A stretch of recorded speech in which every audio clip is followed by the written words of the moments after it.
Do you think we go this way? Listeners, suddenly the path is not so clear. There's like a little sandbar there. A sandbar, but I'm not sure that it's the path. Maybe we didn't pay attention. I think we went off path already coming down to the river. But wait, this looks kind of pathy.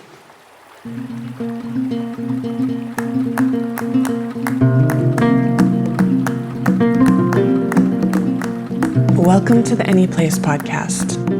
I'm your host, Robin Nisbet. In this episode titled, What Are Best Friends For?, you'll take a little journey with me and my dear friend, Serra Benson, as she shares her knowledge about the healing properties of local plants and everything you need to know in life from 3rd grade.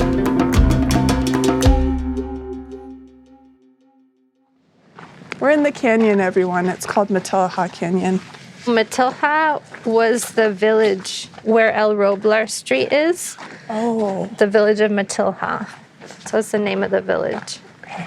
But people would have come to the canyon for the hot springs. Maybe there were places that people lived around here too. It's so interesting that, wasn't Ojai called Nordorf at one point? Yeah. By the And German then after settlers? World War II, there was a lot of anti-German sentiment, so they changed the name. So who changed the name? The town, like The white settlers changed it to a Chumash name? Yeah. Interesting. Well, it would have been the Spanish version of the Chumash name. So I don't exactly know when that would have happened. Maybe it was just turning it back to Ojai. Like maybe it was Ojai, Ojai, and then Nordorf, and then back to Ojai. Because it wouldn't make sense that the Spanish... Yeah, it was probably already spelled that way at that point. Right. With a J. Right. Yeah, there's not many places in the world that have shrubland. Just South Africa, Australia, California, and the Mediterranean. Compared to other biomes, there's much less region of shrubland. What is shrubland? It's kind of between a desert and a forest, so there's less rain than a forest and more than a desert. So like the oaks can survive. And the reason it's called shrubland is mostly shrubby plants. Like oaks and sycamore are tall trees. They grow in certain areas. Sycamore is mostly near water, near rivers. But all the mountain are like little shrubby plants that don't require much water. So we have plant mode on. We have plant mode on. What's the purpose of this episode? Well, this one is important. Okay. You know this one? Yes, of course. It's the Pearly Everlasting. Yeah. Smells like caramel maple syrup. This one doesn't smell very much. Do you think it's there the we go. time of year? Oh, it's like brown sugar, maple, caramel. Makes me want to eat it, but it's dry. You want to lick it? It's like, how would you describe the texture? Of the flower? Yeah. It's not like caramel or maple syrup. It looks like it's been dipped in something goldeny. Yeah, it's like a little flower that dries really well. It can stay like this for years. I have some in my classroom that I've had for years. Just stays everlasting. California Pearly Everlasting.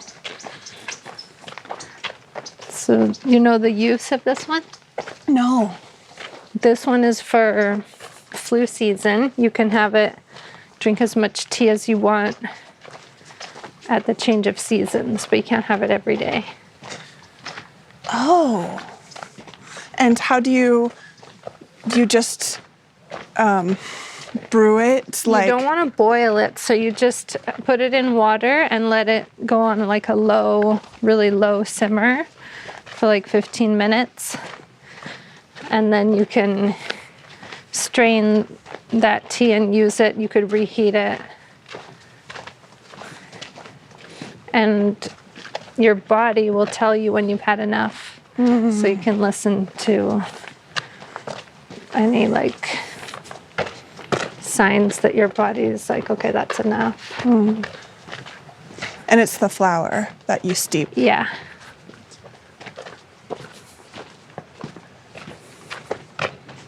Wow. Well, this is all changed, right? Like this looks like it's just been dug by a tractor. They've been doing work out here. Yeah. When I was coming, let's see, it was after the first big rain when I went so it was 2 years ago after the rains that winter. So 2023. And I was coming out here to hike. It was when it was like closed down and people weren't really supposed to come up here. And I saw some tractors, they were doing some work, and I was like, I don't recognize this at all. I don't recognize it right now. No. Like this whole Yeah. thing became the river bottom. So the river must have been this wide. Uh-huh. Like that tree got wiped out. Yeah. That oak tree. Describe the landscape of your childhood. Okay, so let me take you to the landscape of my childhood. Rocky pebbles, brown and black and white, with sometimes little crystally bits inside when you break them open, or lots of rocks with holes in them, and the cold ocean.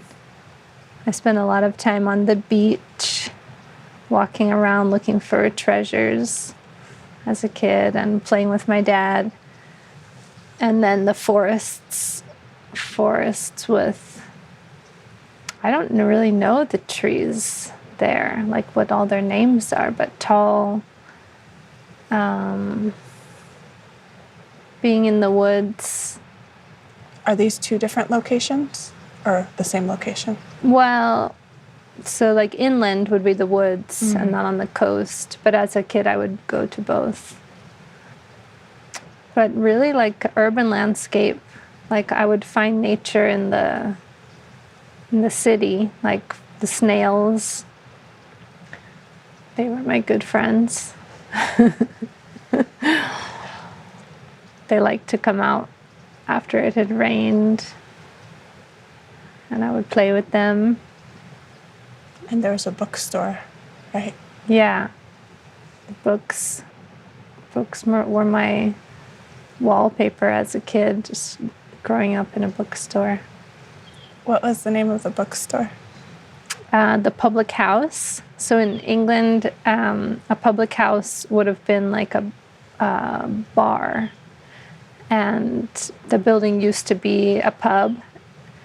So it has, like, in the floor, there was a round space where you could bring up the kegs from the basement. And so when my dad turned it into a bookshop, he put a glass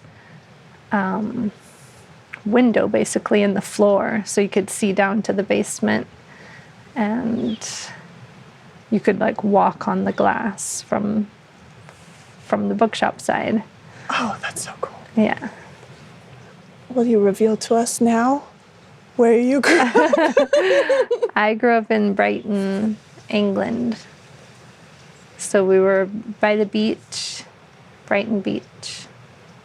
Just like half a block from the beach. That's where I grew up. What do you practice? I practice mindfulness and just bringing more awareness into my day overall, but especially the challenging times. Yeah, just bringing more awareness into each moment when I can remember to. What are the challenging times? Just when I'm getting irritated, like I teach third grade, so there's moments of frustration sometimes at work. So trying to be more like present in my body and like feeling, where am I feeling irritated? Oh, it's in I feel it in my heart. And like taking care of, that's probably the main practice, like taking care of myself in those moments. Like, what do I need? Oh, I need to take some deep breaths. I need like to just step away for a moment and find my inner calm again.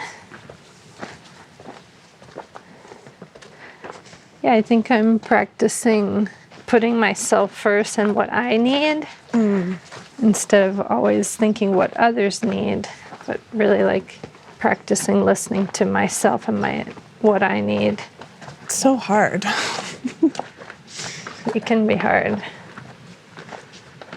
What are some ways that you move through the challenge of, I know for me, it's as if my body has this natural kind of nervous system response to when someone requests something of me or when someone needs something. I feel like I want to fix it or make it better. And I guess, or fulfill their request. And I guess sometimes I almost feel like when I do that, I'm wondering, there's almost a selfish part of me. It's like I do that so that I'm okay, but it doesn't feel in alignment with what feels right for me. And I'm almost taking away their experience. Like, I think that it's important to practice saying no, and I think it's important to practice hearing no, which is something that I realized lately when I've asked people for some things and I've gotten a no. I've had a really strong response to it. But it's a part of my learning. And I feel grateful for that teaching in that moment when someone gives me the opportunity to hear no, then I can be with that and learn that it's actually not personal and it's not about me. It's just that person's clear on what they can do or what they can't do. Yeah, some people are really clear with their boundaries and their needs and really used to putting themselves first. So it can feel like when you're getting the no, like maybe it's a time to remember like your own boundaries and be able to be stronger. Yeah, it's like some people set a really good example for setting boundaries and being clear. Yeah. We have a beautiful river to cross. I know. And I remember that when I came out here for the first time after everything had changed, I was like, but the river is not, the river was on this side, but it was like more. Yeah, it was more over there. Yeah, so like once we go up here, we're going to cross back there to go into that sort of. Yeah, it's very confusing.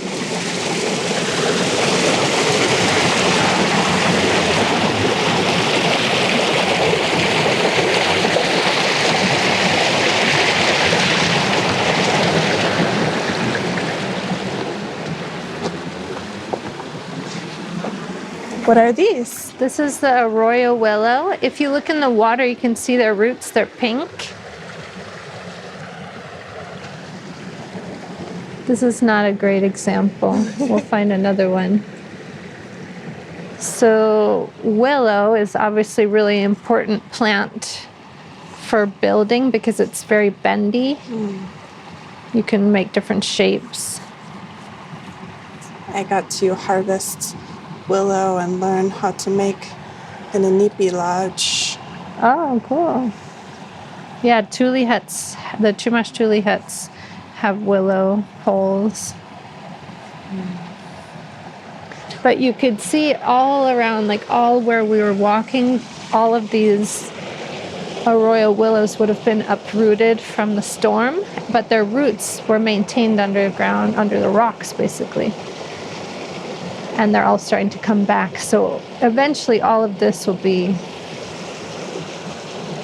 forested in a way.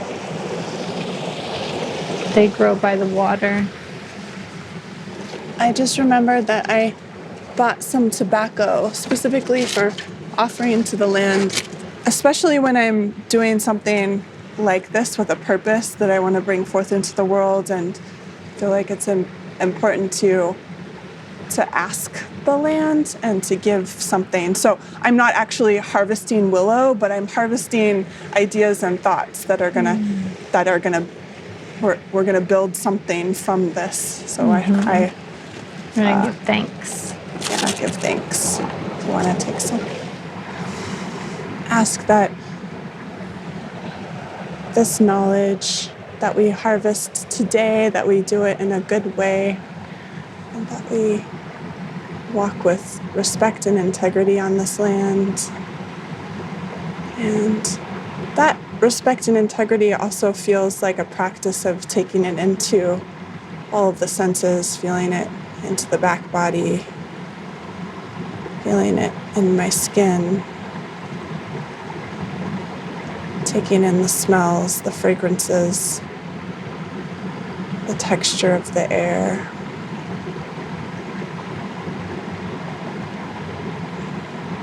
And I offer this tobacco with so much gratitude for being able to live on this land. I'm going to offer some to this white sage.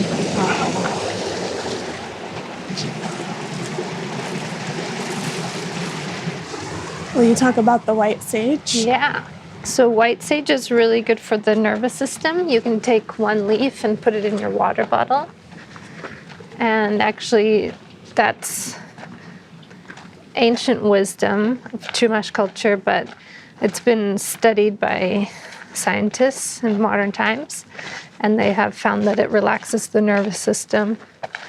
You should always remove the leaf after 24 hours and not use it more than that amount of time. But it's safe to just put it in your water and drink the water. It has a lovely taste and a relaxing feeling.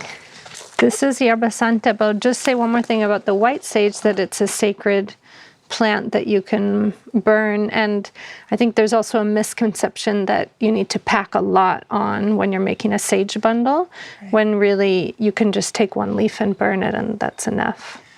Yeah. It has very powerful cleansing and properties and ability to clear spaces and clear energy. And that speaks to the consumerism of indigenous cultures and practices, and this idea that we need more, and it's actually harmful to the earth and harmful to the original practices because it's taking without giving. And they say when you harvest sage, you should always ask permission from the plant, and you should come without scissors and just break the leaf and break the stem. And if it's not coming willingly, then it's not meant to be taken at that time. You break just a leaf, not... You can break the stem. You can break the stem, yeah. Okay. Yerba Santa is like this kind of sticky leaf. It can be used for tea for the lungs, cleansing the lungs. So any upper respiratory condition, you can make tea from the leaf, use it like a tea bag in boiling water. Oh, it has a really bright fragrance. You can put a leaf in your mouth, like when you're hiking. And I can't remember if it's supposed to give you energy or make you feel not hungry. I can't remember. But don't swallow it. And don't really chew it. You can just hold it in your mouth. And where did you learn all of this knowledge from? Well, one of my teachers was Cecilia Garcia. She was a Chumash elder, and I did a plant workshop, healing with native plants, with her and someone else. They wrote a book together, and he's a botanist, and she's a Chumash medicine person. She passed away. But I've also just learned things over the years just growing up in Ojai from different teachers at Oak Grove. This is laurel sumac. Does laurel sumac have any medicinal qualities? Not that I know of, but you have to be careful. Like when we had the Thomas fire, it has like a very oily... Kind of like a resin. Yeah, and when you breathe that in, it can cause a lot of problems in the lungs.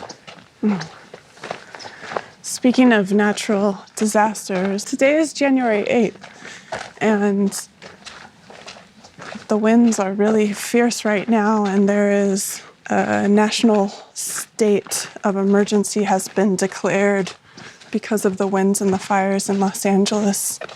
Right now, we got a windstorm here in Ojai, but nothing compared to what is happening across the LA basin. A lot of people lost their house already, having to evacuate. Tens of thousands of people. It's scary. My sister right now is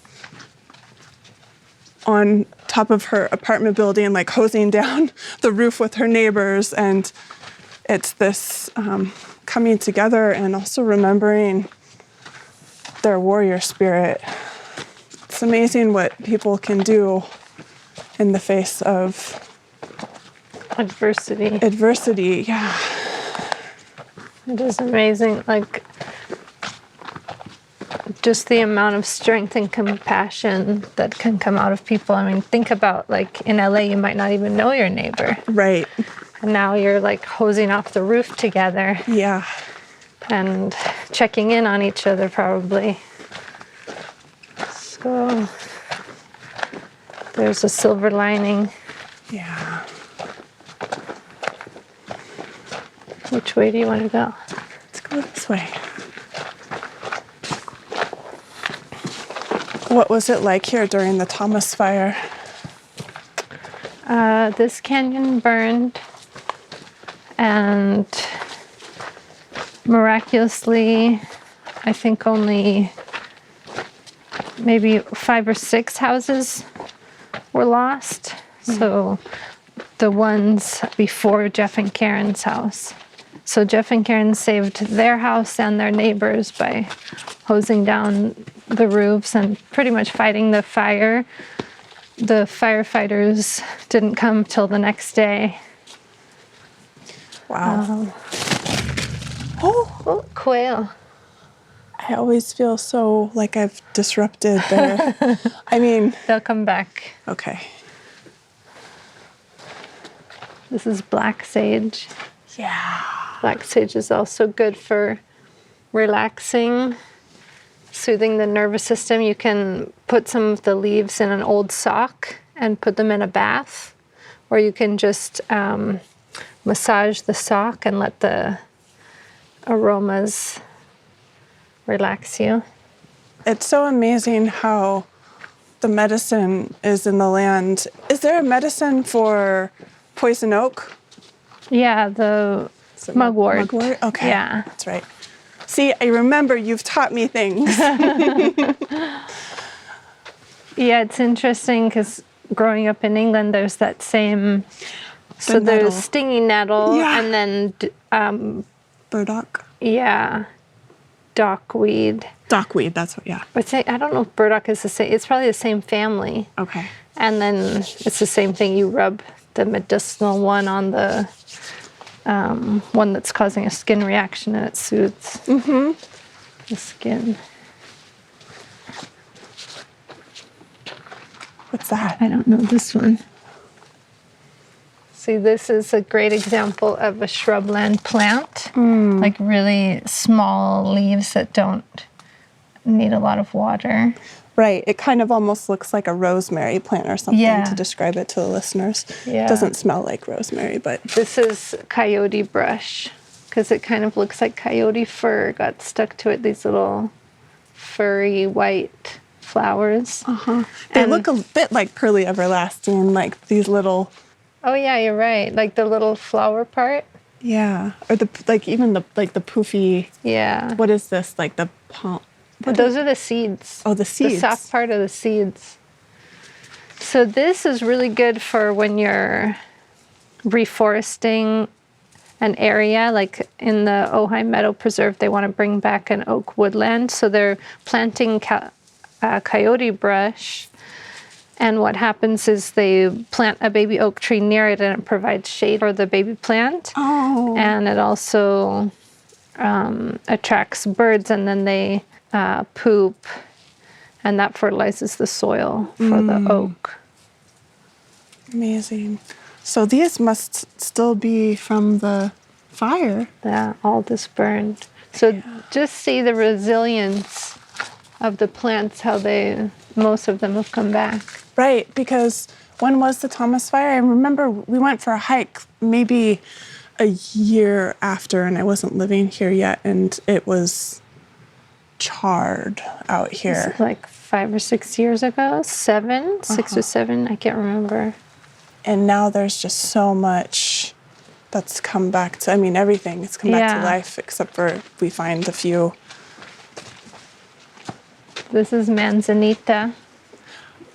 You can actually crack open the really hard little seeds, and it has a nut inside, but it's a lot of work for very little amount of nut. What is the nut just to eat? Like, does it have a medicinal? I'm not sure about that. I think it's just probably protein. And this is buckwheat. This is buckwheat? This is wild buckwheat. Can you make pancakes with it? It would be a lot of work. You would have to harvest all the little tiny seeds. Yeah, it's like this reddish brown that just like a rusty color. Yeah, kind of just crumbles in your hand, and then the leaves look almost like that kind of rosemary leaf again. Yeah. Did you experience any kind of trauma flashbacks because you were in the Northridge fire, and when was that? 93? You mean earthquake? Earthquake, sorry. The Northridge earthquake was in, I think, 94.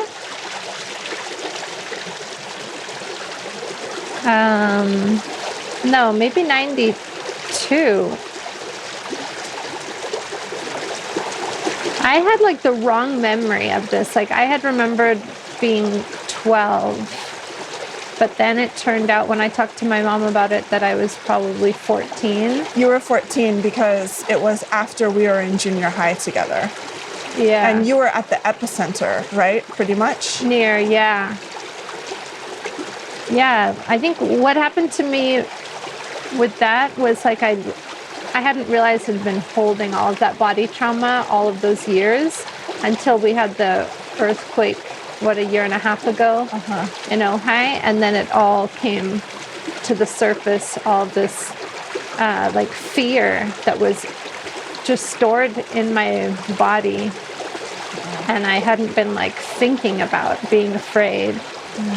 So it was really good to be in that earthquake to kind of process the trauma and also to develop new ways of reacting, because my initial reaction was just like I grabbed my dog and like head into the doorway, and without even thinking at all, just like my brain would automatically go to earthquake, get into escape mode.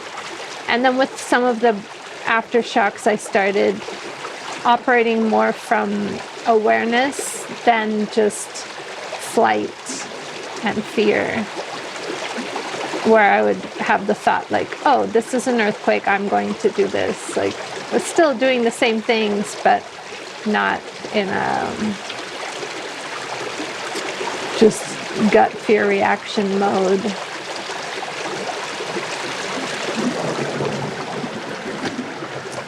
Look at this. You see it? It's floating around. It looks like a little spiral.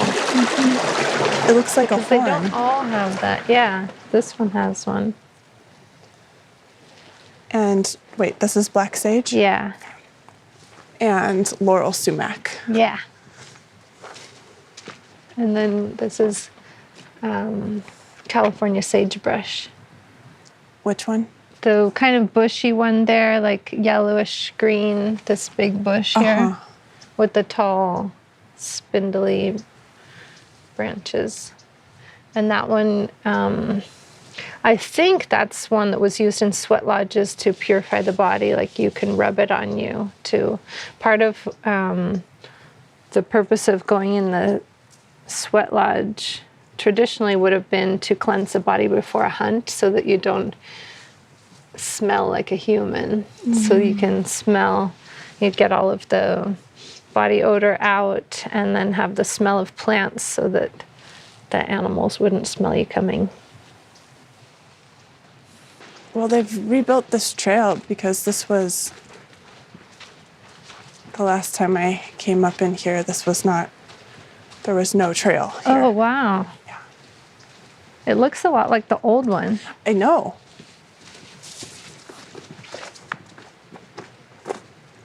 Yucca.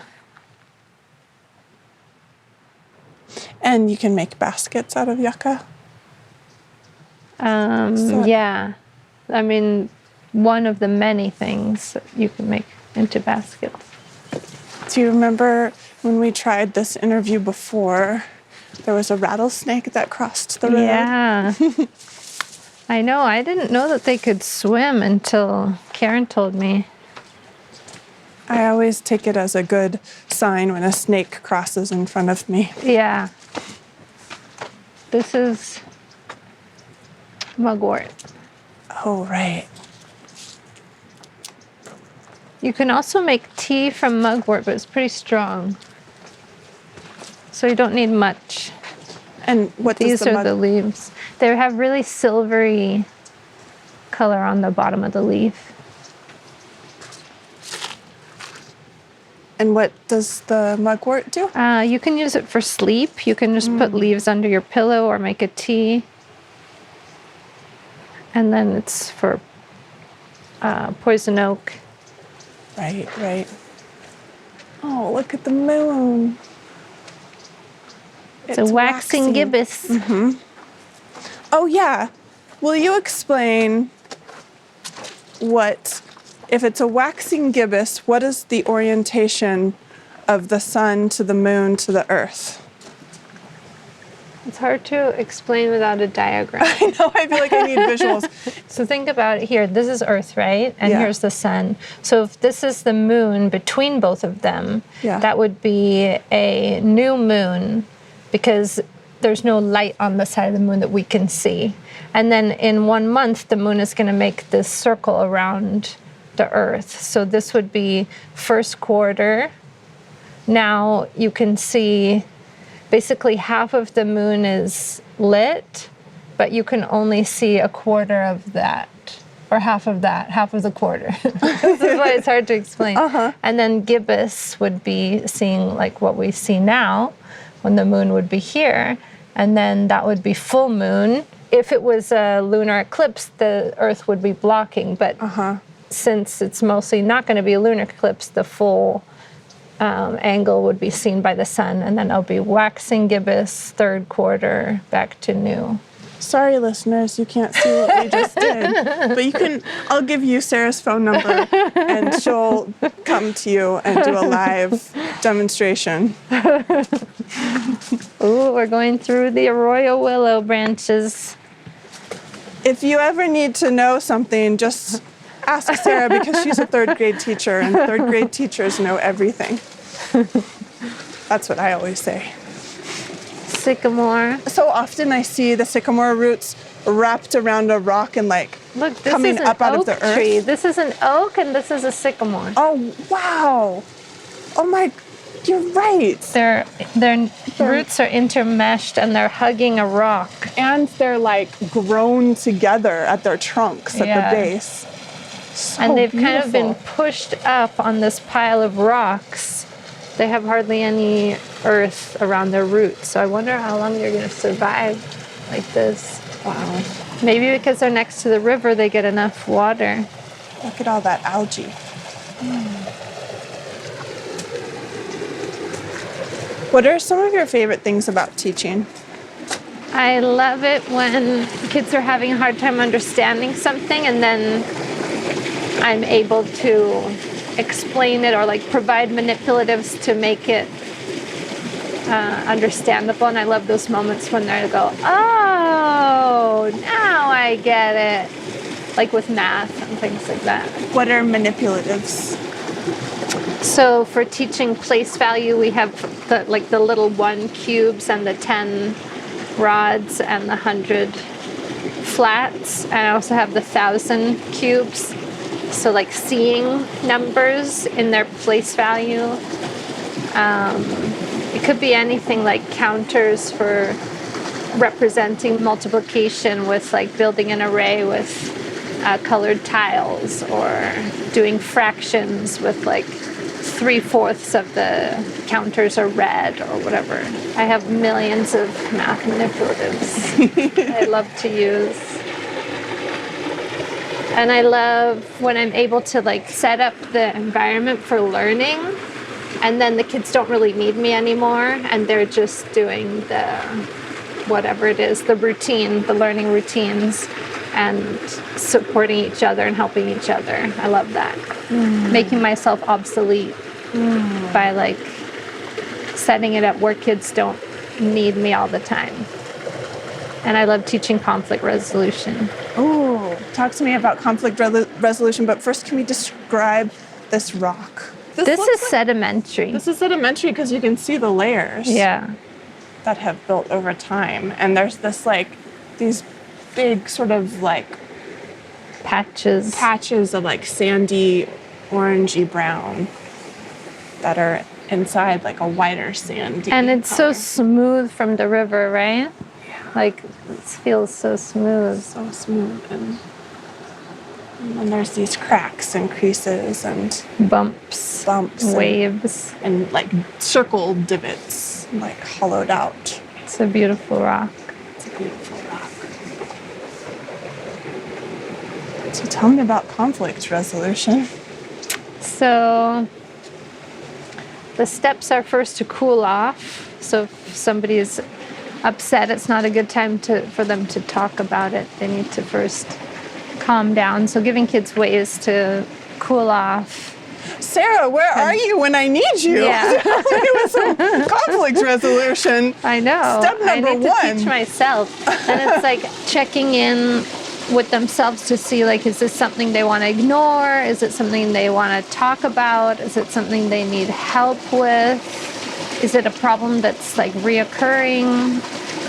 So then they make choices what to do. And so if they choose to communicate about it, then it's using I messages, so saying how they feel and what they need, and not saying you did this and blaming.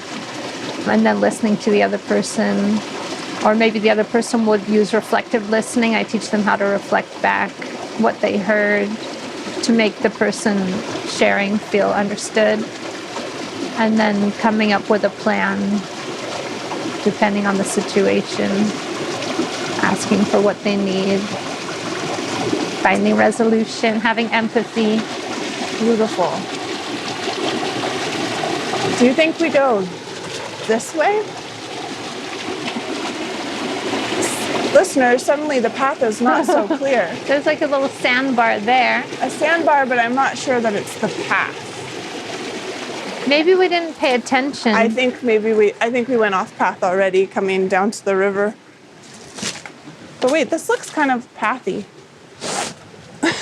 Let's go the pathy way. Okay. Maybe we're meant to walk up this little riverbed. There's like an orange flag right there. Oh, well that's helpful. I think we made it back. I've gotten lost in the canyon, almost lost. Coming back from the waterfall, there's a turnoff from the river because basically at a certain point you're not following a path anymore. You're just rock hopping up the river until you get to the waterfall. But when you come back, there's a place where you need to go right to get onto the path again, away from the river. And I've forgotten to check ahead of time where that was. Yeah. And it can be quite I don't frightening. feel comfortable taking people to the waterfalls because the last time I tried it, we never made it, and Shai calls them the imaginary waterfalls because we hiked for 3 hours, so we could never find it. Oh no, it's there. I've done it a couple of times. No, I've been there. Oh, okay. It's just the people I was hiking with, we went with David and Erica and Shai, and they had never been. So Shai was teasing me it's the imaginary waterfalls. We never made it. No. But whoever put these orange flags was helpful. Yeah. They've done a lot to remake this trail. Tell me about growth mindset. And if you see any other plants you want to talk about, feel free. We're walking through a future arroyo willow forest right now. Oh, little yeah. babies. Yeah. And this is white alder. They have little, almost like little pine cones, tiny ones. They're not pine cones, but they look like a little kind of seed version of that. The leaves are white really alder. pretty. Yeah. They're kind of, I don't know, how would you describe the shape? Pointy at the top and round at the bottom, and a kind of Yeah, like a broadleaf. yeah. and a So true green. between the arroyo willow and the white alder, and the sycamore, those are like the main big tall trees in this is called the riparian zone. It's like the river habitat. So growth mindset is about thoughts that help you learn and believing in yourself, and also feeling comfortable not knowing how to do something and being in that place of learning when you're still practicing something, and not giving up when it's hard, and telling yourself it's okay that it's hard right now and I'm just going to keep at it. It's kind of the mindset that makes it easier to learn. The opposite would be thinking, oh, if I'm not already good at it, I'll never be able to do it. Whereas growth mindset would be, if I put hard work into anything I want, I can improve in that area. It's kind of the antidote to perfectionism. Yeah, perfectionism is fixed mindset. Like, I have to do it right the first time. Instead of making mistakes is how I'm going to learn. Right. It's being unafraid to try. So this is poison oak. Oh, yeah. It's really hard to see it right now because it's just It's wintertime poison oak. yeah, it's just like a thin stick with no leaves. But it can still give you a rash. Wait, how can you tell? See these little red leaves? Oh, yeah. Yes, it's very recognizable in the summertime. What's this? Those are berries These are you shouldn't toyon eat. berries. Those are what? Those are berries you shouldn't eat. Can you eat You might, I think they're edible. I think Chumash people would eat them traditionally, but I think that they might have to be cooked or something. I don't think you can eat them raw. But it's kind of like the Christmas berry. I think they might be called Christmas berries by white people because it's a really bright red fruit in the winter. Against a green Yeah. leaf. It has the Christmas colors. Yeah. It's pretty. Will you talk about acorns? Acorns. I just found my acorn flour in the freezer that's over a year old. From processing acorns with my class. How long do you have to soak them to get the tannins out? Karen normally does like 3 days in the river. If you were rinsing that every time, it would be like a week of rinsing them multiple times a day. Oh, I see. Because it's in the river, it's just washing over them. Yeah, she puts them in a pillowcase. Amazing. And ties them to something.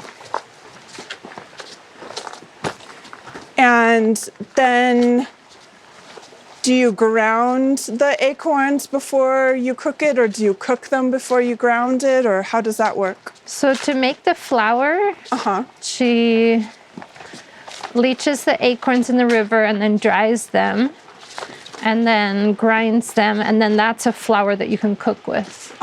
So we made acorn pancakes, but you could make acorn coffee. I've had acorn coffee. Really? It's so good. I have lots if you want to try. Oh, I would love to.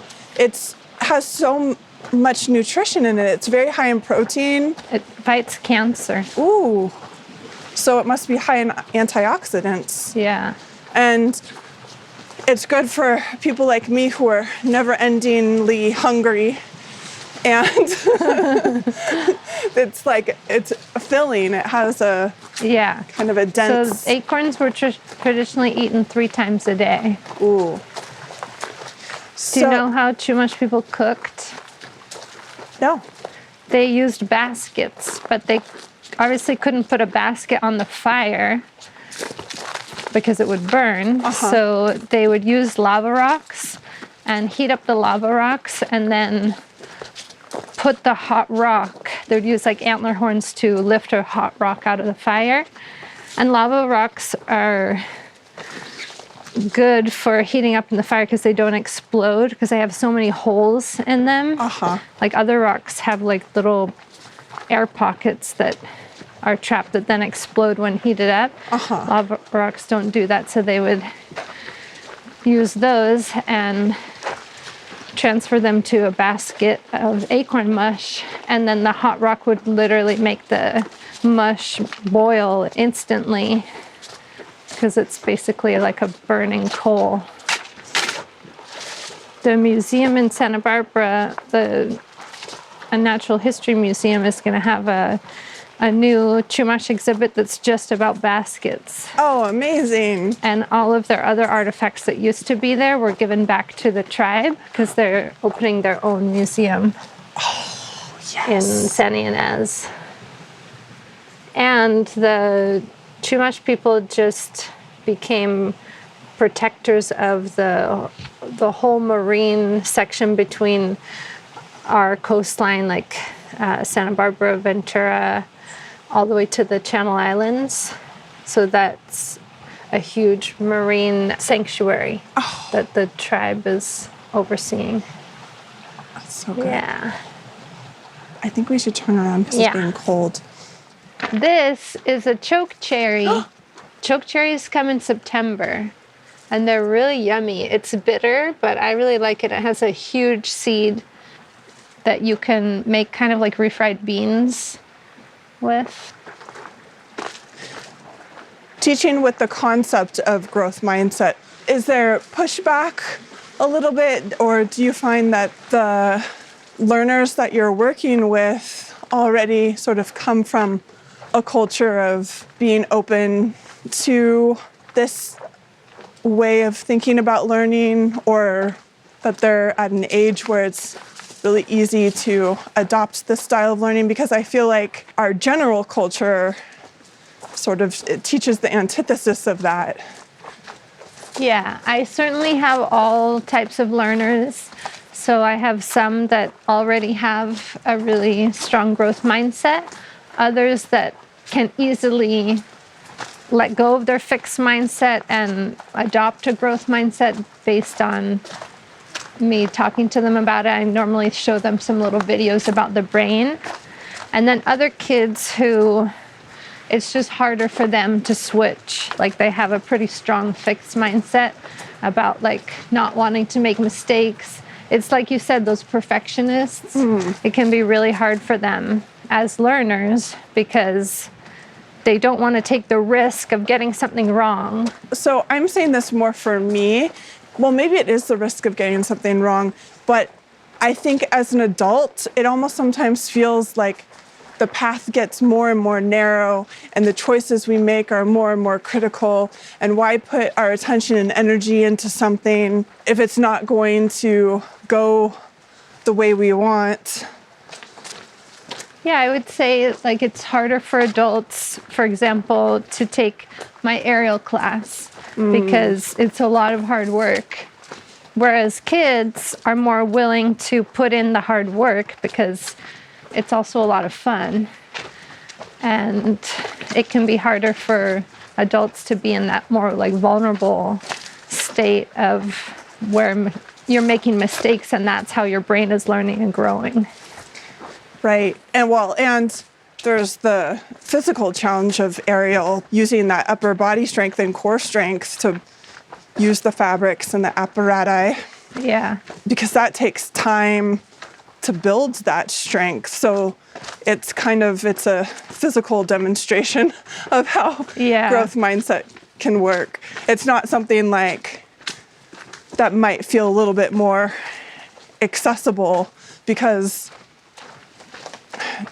the physicality of it is so challenging. Like I don't know, to correct me if I'm wrong, but I feel like it can take maybe weeks of doing it every day just to be able to start, because not everyone can do a pull-up. Oh, yeah. I mean, it can take months for an adult to learn how to do a pull-up if they're only coming once a week. Was that coyote scat? I was wondering on the way up. Looks like maybe they ate some toyon berries. These are choke cherries, I think. And this is that plant again with the green stem, which I don't know what it is. So what would you say to an adult who wants to change their whole life? They're unsatisfied with their work and they feel a real calling to do something different in their life. It doesn't matter what age you are, you can always learn new things. That's the whole evidence of brain research right now, is like brain plasticity, that your brain can create new pathways and new synapses. And actually the way you do that is by making mistakes.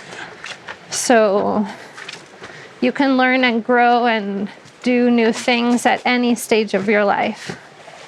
Yep, and you don't give up, you just keep trying.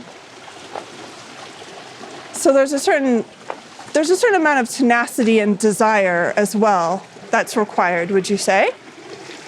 I think that's the main thing, is like your beliefs about yourself. So let's take language as an example. Learning a language is hard and requires a lot of practice, and anybody can learn a language, but a lot of people have this fixed mindset of like, oh, I'm not good at languages, or it's too hard, I can't do it. So if you don't have that initial belief in what's possible, it's going to make it really hard to do hard things. But do you think that there's a component in there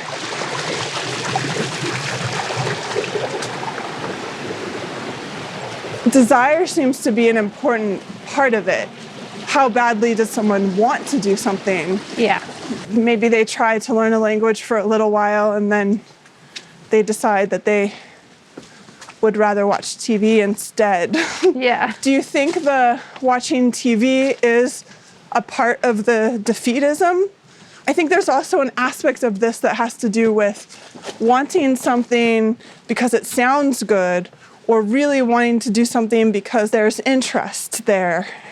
And so the want seems to be a component in the desire to do it. And I think as a child, when someone's at school, there's not so many choices. It's already established that this is what you're going to be doing. So there's not really an option about whether you want to or not, unless I'm sure you also come up against the challenge of perhaps some learners are really, really not interested in what they're learning. Yeah, that's like the most challenging thing. If you have someone who has a block and does not want to learn something, it's like there's not much I can do about that. Like I can come at it from different angles, try different things to engage them, but if there's really strong resistance to something, that can only be changed in the mind of the learner. I've seen that happen. It's not very common with third grade. Mostly they're excited about whether I say we're going to learn about outer space or learn about energy or learn about punctuation. Like I can get them excited about everything. And there's a few kids I've had. This year I have one who at the beginning of the year was really resistant, but he had a full shift of mindset and now he's excited to learn everything. But that had to come from him. It wasn't really anything I did. So do you think that that is age related then? Like as we grow older, Yeah, I think as we grow older, like beliefs can set in about our ability. But just because your mind thinks those thoughts doesn't mean they're real. Do you think that that is directly related to desire? Like my example, if someone wants to learn a language, they feel like it would be fun and a cool thing to do, and then they start to realize that it's kind of hard and they'd rather watch TV. I think desire is like the ultimate, it's always a choice, but I think it starts with your beliefs about what's possible. And I think most of us are really limited by our beliefs. How does it need to come off? Are you just getting one leaf? Yeah. It should come off. I actually never pick sage because I've been so sort of trained not to take sage. But this is a good place to take because there's a lot. Whereas if it had just been like only this and not all of that, and there's more over there, like you can make that decision. Right. Sometimes there's very little of a plant and I tend not to take it. Right. And sometimes like the California Pearly Everlasting did really well after all the rains. So there's a lot of it this past 2 years. I oftentimes will find like a broken stem or branch and I don't know, and I have some I don't know if it's something that someone picked and left in the path. I find this at the river bottom, and that's how I take my sage. Is something take that's the waste. Yeah, you're supposed to never throw sage on the ground. I'm interested from a teacher's perspective, relationship with pronouns and learners and lit learners, people, young people that you work with. There seems to be this disconnect between how young folks take on the understanding of pronouns and the many different pronouns that we can use beyond she, he, they, non-binary pronouns, as well as the binary pronouns. And the generation of teachers, it seems like there's a challenge for people at a particular age who are outside of the sphere of queer, trans, non-binary, where pronouns, it really challenges. Speaking of belief systems, it really challenges people. And I'm wondering if you can talk about that a little bit from your perspective. Well, I think one challenge that people have is just accepting that there's non-binary people. I think something that people struggle with is using they as a singular, which I've never had an issue with that, because you're talking about somebody who identifies with multiple, maybe they feel like she and he. So it is plural. Right. The singular is plural.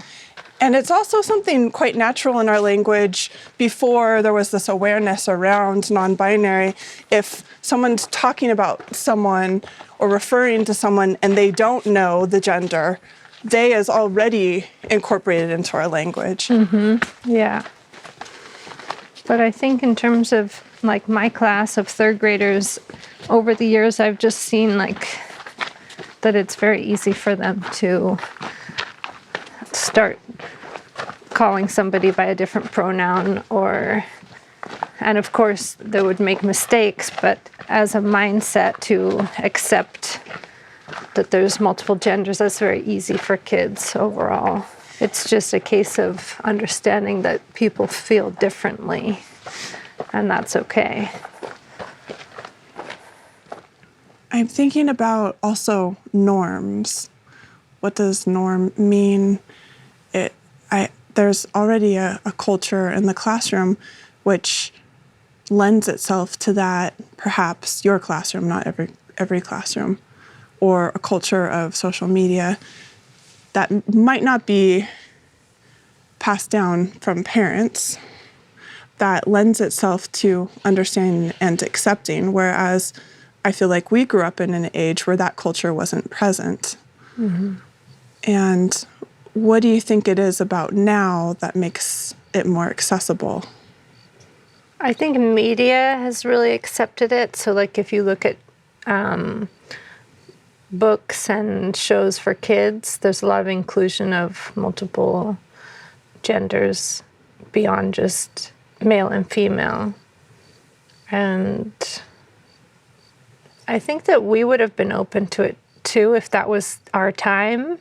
I don't think that maybe kids today are different, but yeah, it's definitely something that I've seen where, we've had students that are non-binary and they're completely accepted by their peers. Or if there's some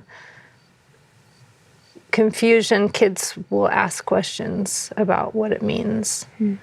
Whereas some of the adults, even at my school, now it's better, but a few years ago, I was really kind of almost coaching people on like what it means and how to change your language. And yeah, sometimes it was frustrating that people were having this resistance to it, whereas the kids were just pretty fine about it.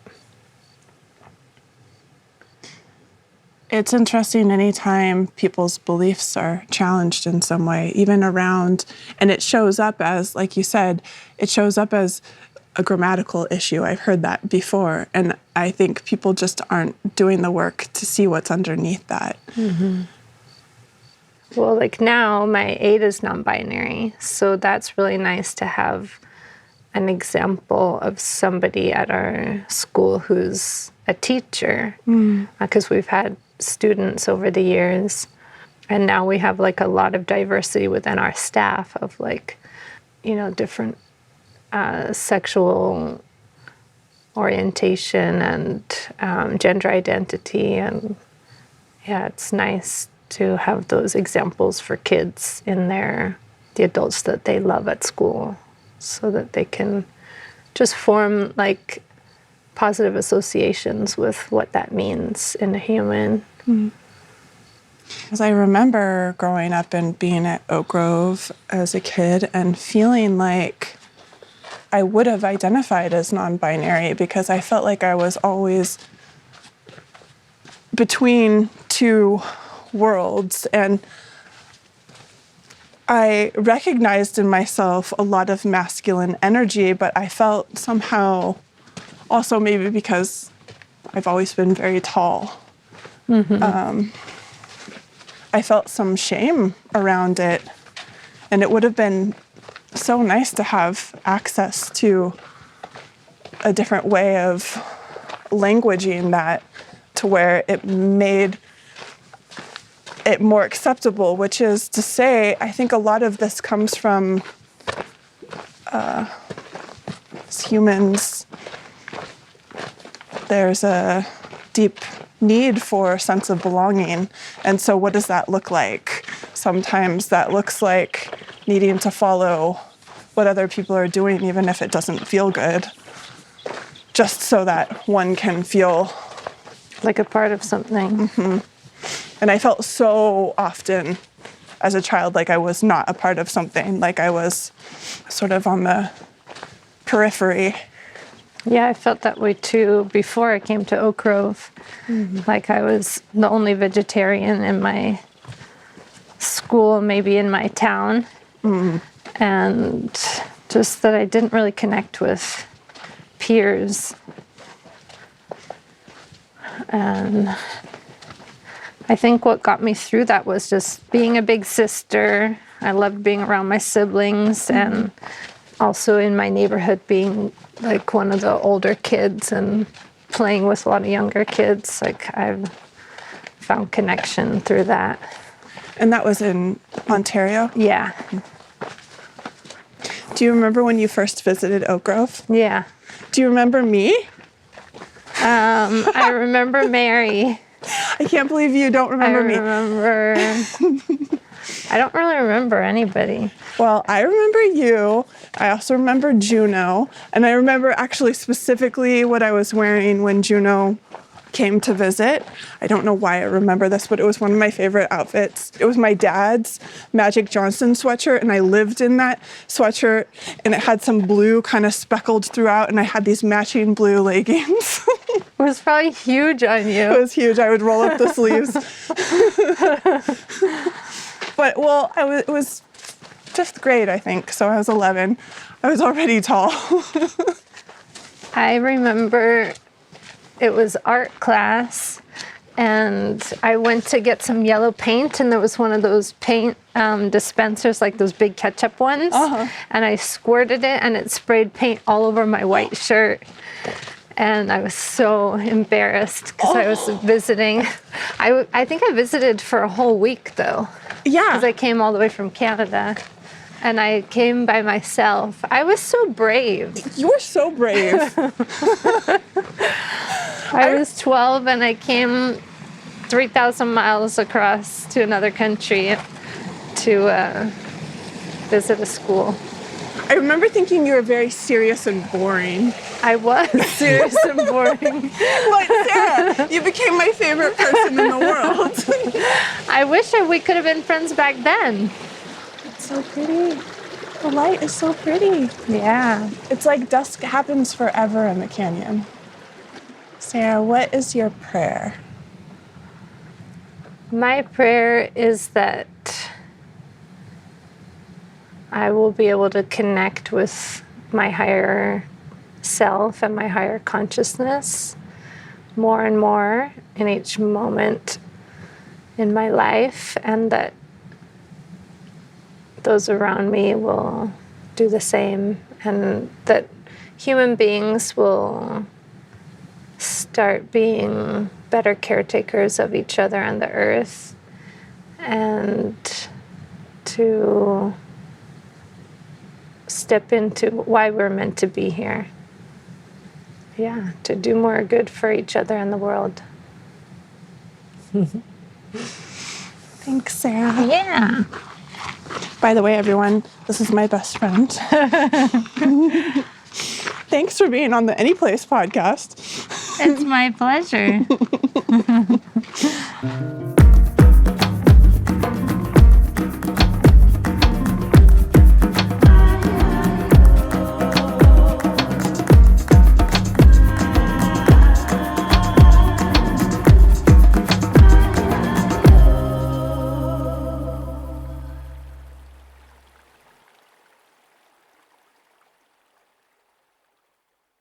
Thank you so much for listening today.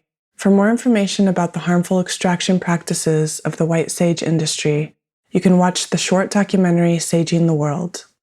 I'd like to give a big acknowledgement to all of our many teachers who have shared the wisdom of the plant world with us, and to the plant people themselves who are our biggest teachers.